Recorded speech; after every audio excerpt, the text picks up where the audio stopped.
अरब media के मुताबिक नुमाइश में खाना काबा से मुतालिक कई अहम नवादर सजाए गए हैं। ज़ायरीन नुमाइश में गुस्ल काबा में इस्तेमाल होने वाले आलात का मुशाहिदा कर रहे हैं। खाना काबा को मुअत्तर करने के लिए इस्तेमाल की जाने वाले खुशबूयात, अदुव्वा, अर्क, गुलाब और बखूर को भी नुमाइश में रखा गया है।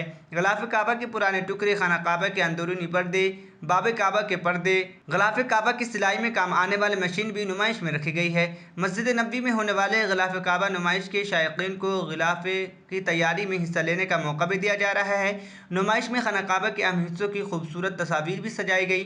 मिसाल के तौर पर बाब काबा, काबे की कुंजी, हजर असवद और रुकन यमनी की तस्वीर नुमाइश में रखी गई है। अलावा से खाना काबा से मुतालिक बाद दस्तावेज़ी फिल्म भी नुमाइश का हिस्सा है। इनमें कसव्वदा काबा फिल्म के अलावा बाब काबा की कलमी नुस्खों से मुतालिक फ़िल्म और हरमैन शरीफ के मकामात की तस्वीर शामिल हैं। ग़िलाफ़ काबा नुमाइश का मकसद मस्जिद नबवी के ज़ायरीन को खाना काबा, इसकी तामीर नौ, इस्लाह व मरम्मत, दीवारों के इस्तेहकाम, खाना काबे के दरवाज़े की तब्दीली और शाज़ रवां को बेहतर बनाने से मुतालिक सऊदी हुक्काम की काबिशों से मुतारिफ़ करवाना है।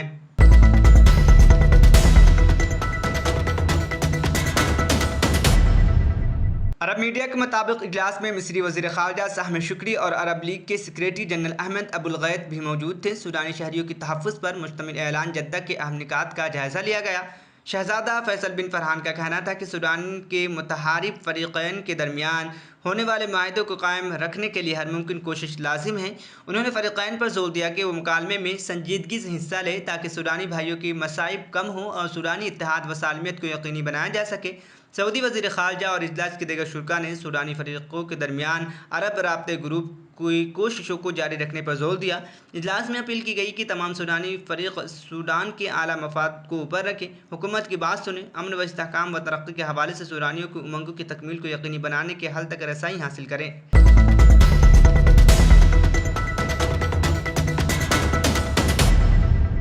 इस सिलसिले में कांग्रेस ने अपना रद्द-ए-अमल ज़ाहिर करते हुए कहा है कि अदालत आज़मा की निगरानी में जांच की हद महदूद है और सिर्फ ज्वाइंट पार्लिमानी कमेटी JPC ही सारा सच सामने ला सकती है। कांग्रेस जनरल सेक्रेटरी जयराम रमेश ने इस सिलसिले में ट्वीट करते हुए लिखा कि सेबी ने 6 माह का वक्त मांगा है और कहा है कि मुकम्मल जायजे में 15 माह लगेंगे। सुप्रीम कोर्ट मुद्दतकार में 3 माह का इजाफा किया है। उन्होंने मज़ीद कहा है कि सुप्रीम कोर्ट की निगरानी में जांच सिक्योरिटीज कवानीन की खिलाफ वर्जी तक महदूद है।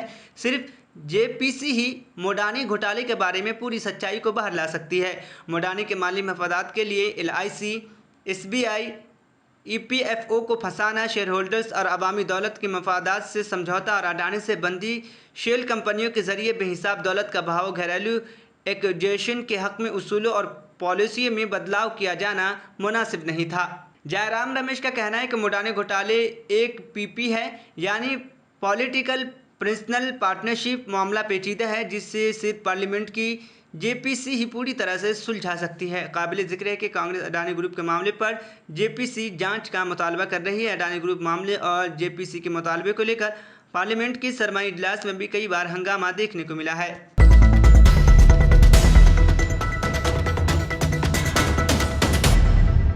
मुल्क में आइंदा साल लोकसभा इंतखाब होना है और उत्तर प्रदेश में मौजूद लोकसभा की सबसे ज़्यादा 80 सीटों को लेकर BJP में एक तरह का खौफ पैदा हो गया है।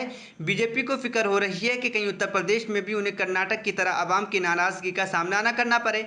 यही वजह है कि BJP ने मिशन 2024 के मद्देनज़र उत्तर प्रदेश पर ख़ास तवज्जो देनी शुरू कर दी है। मीडिया में आ रही खबरों के मुताबिक कर्नाटक में शिकस्त के बाद BJP बहुत मोहतात हो गई है। उत्तर प्रदेश के लिए ख़ास मंसूबा तैयार किया है। BJP की ये कोशिश है कि अब हर माह वज़ीर आज़म नरेंद्र मोदी उत्तर प्रदेश का दौरा करेंगे। इसी तरह BJP के हक़ में माहौल बनाया जाएगा और आवाम के सामने तरक्याती कामों का तस्करा किया जाएगा। PM मोदी और मरकज़ी वज़ीर दाखिला अमित शाह जल्द ही UP का दौरा शुरू करने वाले हैं। पूरी रियासत में अलग अलग मकामात पर इनके दौरे होंगे। बताया जा रहा है कि कई ऐसे प्रोजेक्ट हैं जिनका इफ्तिताह और संग बुनियाद इसी दौरान होगा। इससे कबल लोकसभा इंतखाब से कबल BJP उत्तर प्रदेश में अपने तरक्याती कामों को आवाम के सामने रखेगी।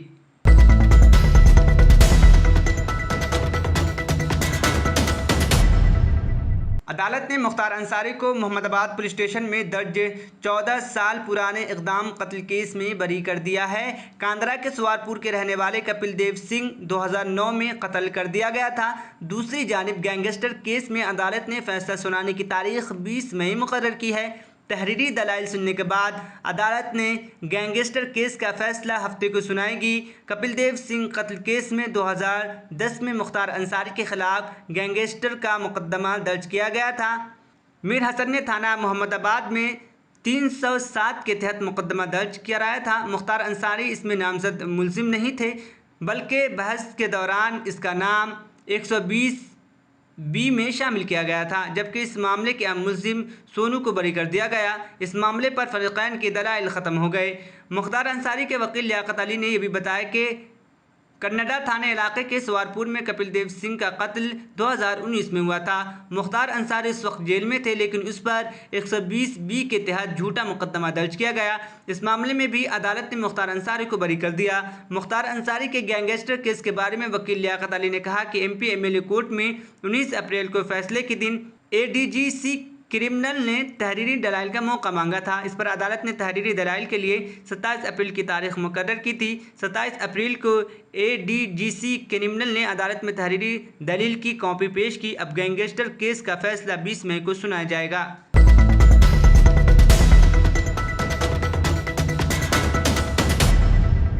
लेकिन कश्मीर में G20 की तैयारियों से कबल इंतजामिया ने नौजवानों की पकड़ धकड़ शुरू कर दी है, जिसको बंद कर देना चाहिए।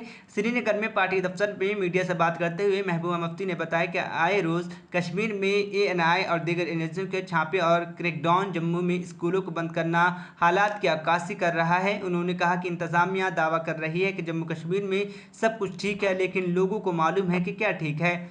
मेरा वाज़ह उमर फारूक के मरहूम वालिद मौलवी मोहम्मद फारूक के कत्ल में मुबैना तौर पर मुलव्विस अफराद की गिरफ्तारी पर महबूबा मुफ्ती ने कहा कि ऐसे मामलात में कानूनी कार्रवाई करना खैर मकदम है, लेकिन कश्मीरी पंडितों की कत्ल और दीगर ऐसे इक़दामात में भी कानूनी कार्रवाई होनी चाहिए। केरला स्टोरी फिल्म के बारे में पूछे गए एक सवाल के जवाब में उनका कहना था कि बदकिस्मती से BJP ऐसी फिल्मों को फ़रोग़ दे रही है जिनसे मुआशरे में नफरत फैलती है, जिसका नतीजा हमने जम्मू मेडिकल कॉलेज में देखा। महबूबा मुफ्ती ने कहा, जिस तरह कर्नाटक में लोगों ने अक्लमंदी का मुजाहिरा किया, इसी तरह मुल्क के बाकी हिस्सों के लोगों को भी अक्लमंदी का मुजाहिरा करना चाहिए।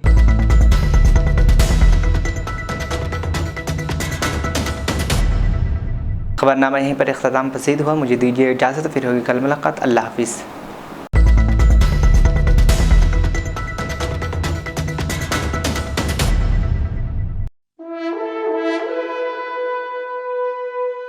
अल्हम्दुलिल्लाह, अपने मुक़द्दस नाम की तरह हर दुल्हा दुल्हन की हयात नौ के आगाज का बावखार नाम HKGN फर्नीचर्स। जी हाँ, HKGN फर्नीचर्स NRIs कारनशीन फैमिलीज के लिए दीदाज़ेब, शानदार, शाहकार, मजबूत और पायदार, दिलकश और दिलनशीं शादी के फर्नीचर का सबसे बड़ा शोरूम अब Shastripuram king colony main road के पुरसुकून माहौल में पसंद फरमाइए। आपकी शहजादी के लिए खूबसूरत जहेज का मुकम्मल फर्नीचर सिर्फ 29,999 रुपए में। जी हाँ, 29,999 रुपीज।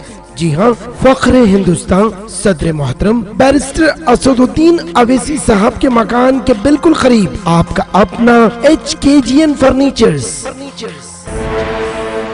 9618650827